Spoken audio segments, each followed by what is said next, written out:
Celnich Vivas Hurtado es doctor en Literaturas Latinoamericanas y Alemanas de la Universidad de Friburgo. Este año fue ganador del Premio Nacional de Literatura en la modalidad de poesía en los Premios Nacionales de Cultura 2011 de la Universidad de Antioquia. Para la segunda edición de la revista El Terraplén, enmarca la tarea poética como revolución en nuestro tiempo.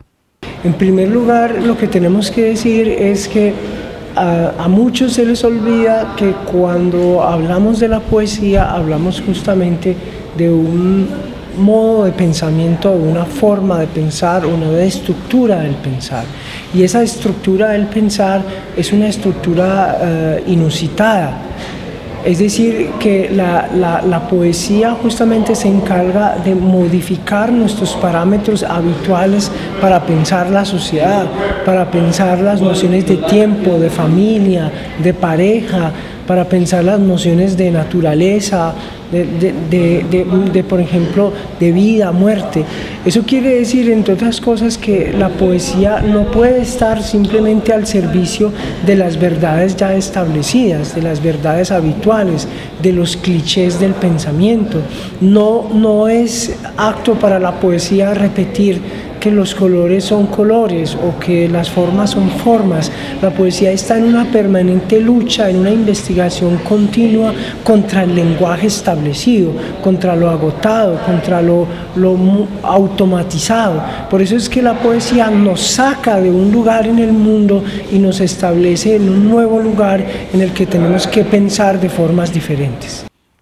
El concepto transversal a esta edición convoca a los paraísos artificiales de Charles Baudelaire.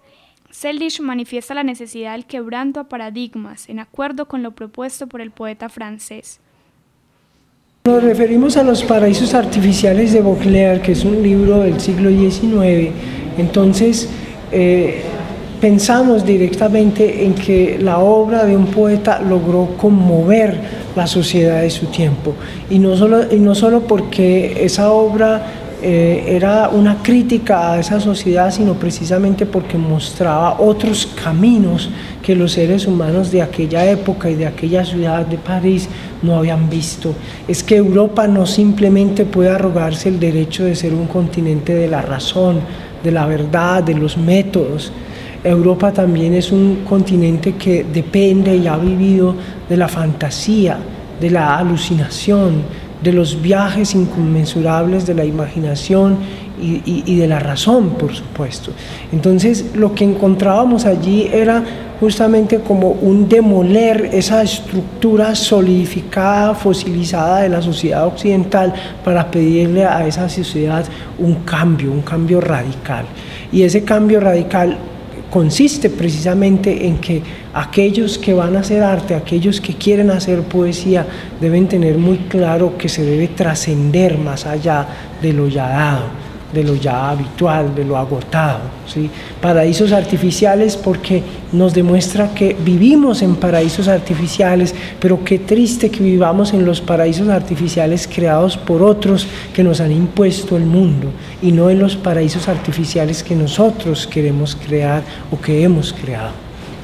Sí, es absolutamente habitual, pertinente y actual, porque en la poesía encuentran los jóvenes las herramientas que les permiten ampliar su entender, su comprender, su sentir, modificar sus conceptualizaciones frente al estar con el otro, al compartir con el otro.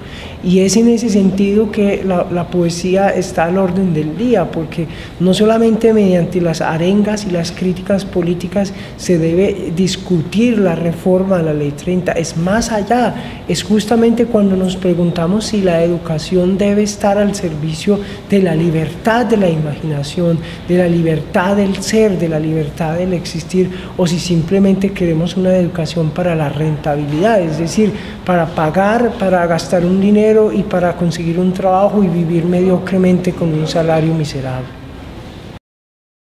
El momento es ahora, y la poesía absolutamente actual como manifestación artística de la que la juventud ha de valerse.